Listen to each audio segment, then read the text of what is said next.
ঘূর্ণিঝড় রিমালের ল্যান্ডফলের প্রসেস গতকাল শুরু হয়েছিল রাত 9:30টায় আর শেষ হয়েছে মোটামুটি রাত 1:30 নাগাদ। কিন্তু কলকাতা শহরের বুকে সেই ঝড়ের এফেক্ট রয়ে গেছে সারাদিন ধরে। তাই সেই বৃষ্টি আর ঝোড়ো হাওয়া এনজয় করবার জন্য বেরিয়ে পড়লাম বাইক নিয়ে। গতকাল সন্ধ্যায় একবার বেরিয়েছিলাম, তবে বৃষ্টি সেরকম পাইনি। আজকে সকালে উঠে দেখি সারা রাস্তা ভেজা এবং জায়গায় জায়গায় বিভিন্ন পকেটে জল জমে আছে, অর্থাৎ বৃষ্টিটা সারা রাত ধরেই হয়েছে।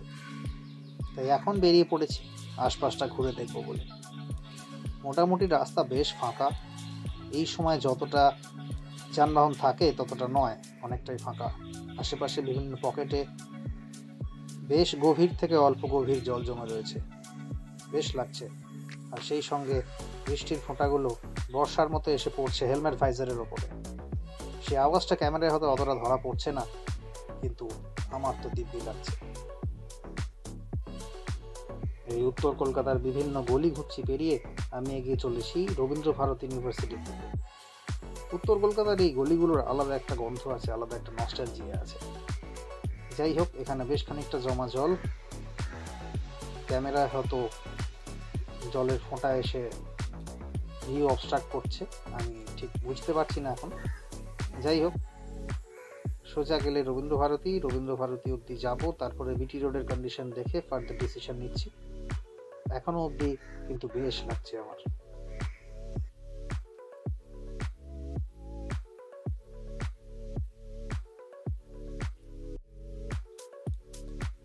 এই এসে পড়লাম বিটি রোড ক্রসিংয়ে। রাস্তার উল্টো দিকে যে গেটটা দেখা যাচ্ছে সেটা রবীন্দ্র ভারতী ইউনিভার্সিটির গেট। আমার ডান দিকে শ্যামবাজার, বাঁ দিকে ডানলপ, দক্ষিণেশ্বর ইত্যাদি। ভাইজারে লেগে থাকা জলের ফোঁটাগুলো আঙুল দিয়ে পরিষ্কার করে নিচ্ছি। বিটি রোড মোটামুটি ফাঁকাই, এই সময় যতটা ট্রাফিক থাকার কথা ততটা নেই। লোকজন কি রাস্তায় কম বেরিয়েছে না আজকে বুঝতে পারছি না। যাই হোক, এখন সিগন্যাল সবুজ হওয়ার অপেক্ষা, দেখা যাক। না, বেশিক্ষণ অপেক্ষা করে আর লাভ নেই। ডান দিকে বেশ খানিকটা সময় বেশি লাগবে বলে মনে হচ্ছে, তাই আমি এখান থেকে লেফট টার্ন নিয়ে নিচ্ছি। চলে যাব ডানলপ দক্ষিণেশ্বর বেল্টে। এই পথে বেশ খানিকটা জায়গায় ওয়াটার লগিং হয়, মানুষজনের অনেক সমস্যা হয়। টবিন রোড পেরোনোর পর থেকেই জল জমা শুরু হয়, সেই জায়গাটা একটু এক্সপ্লোর করে দেখি। এখন চলেছি সাউথ সিটি বাস স্টপেজের দিকে। সাউথ সিটি ক্রস করে এগোবো সিটির মোড়, তারপরে টবিন রোড ডানলপ হয়ে দক্ষিণেশ্বরের দিকে বাঁক নেব। এই ভেজা রাজপথে গাড়ি চালাতে দিব্যি লাগে, আর এই যে থ্রিলটা পাওয়া যায় এটা ফোর হুইলারে কোনো সময় পাই না। এই থ্রিল একমাত্র বাইকেই সম্ভব।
রাস্তার বাঁদিকে ফুটপাথ সংলগ্ন অঞ্চলগুলো পুরোটাই জলের তলায়, এবং বাঁদিকে যে গলিগুলো ঢুকে যাচ্ছে সেই সব গলিগুলোতেই অ্যাঙ্কেল ডিপ থেকে প্রায় নি ডিপ ওয়াটার থাকে। এবং আমি বাঁদিকটা অ্যাভয়েড করে দিয়ে রাস্তার মাঝখান দিয়ে অথবা ডান দিক দিয়ে যাওয়ার চেষ্টা করছি। সামনে গিয়ে আরও বেশি ওয়াটার লগিং আছে বলে মনে হচ্ছে। যাই হোক, চলুন এগিয়ে গিয়ে দেখছি। এই যে দেখুন বাঁদিকের জায়গাগুলো পুরোটাই ওয়াটার লগড। আহা, এই তো সেই মজা। ভোটের জন্য আমাদের মন্দারমণির ট্রিপটা আমরা পোস্টপোন করেছি, কোনো খেদ নেই তাতে। ঘরে বসেই হাতের কাছে যদি দীঘা এবং মন্দারমণির সমুদ্রের আনন্দ পাই, দেখুন গাড়ির চাকা থেকে জল ছিটছে দেখুন। হ্যাঁ, যেটা বলছিলাম, তো বাড়িতে বসেই হাতের কাছে যদি মন্দারমণি, দীঘা, সমুদ্রের মজা পাই, তাহলে আর কি দরকার টাকা পয়সা খরচা করে, সময় নষ্ট করে মন্দারমণি যাওয়ার। যাই হোক, আমাদের হেভি রেনফল হলে এই জায়গাগুলো এরকমভাবেই জলের তলায় থাকে, বরাবর দেখে আসছি।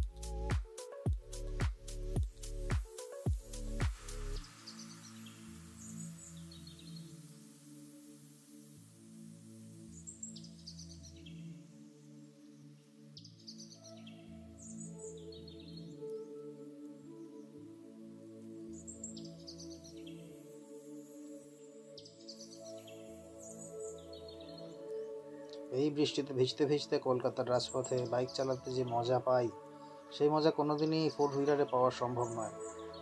এই জন্য একটা প্রচলিত কথা আমরা বলে থাকি, 4 wheels move the body, 2 wheels move the soul.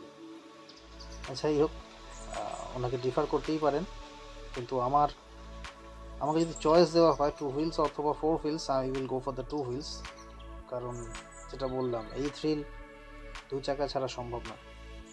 যাই হোক, এই স্ট্রেচটা পুরোটাই ফাঁকা হয়ে গেলাম।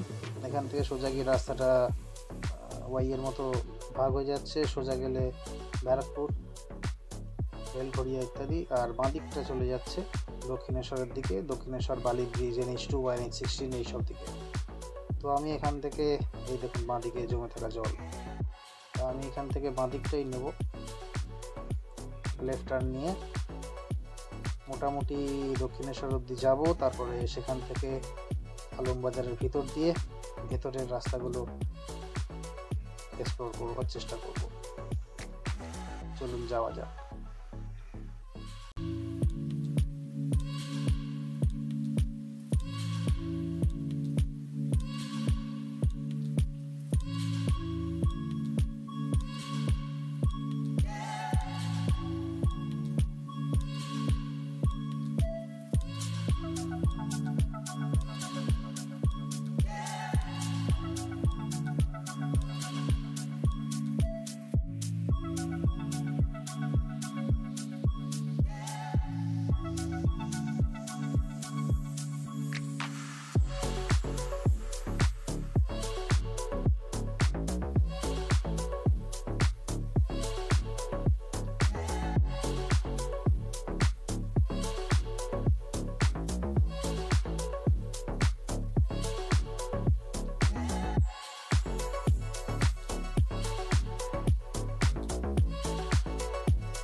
এই বাঁ দিকে আলমবাজারের দিকে ঢুকলাম, সোজা রাস্তাটা চলে যাচ্ছে দক্ষিণেশ্বর বালির দিকে। এই অবধি থাক এই ভিডিওতে, বাকি অংশটা পরের ভিডিওতে দেখাচ্ছি।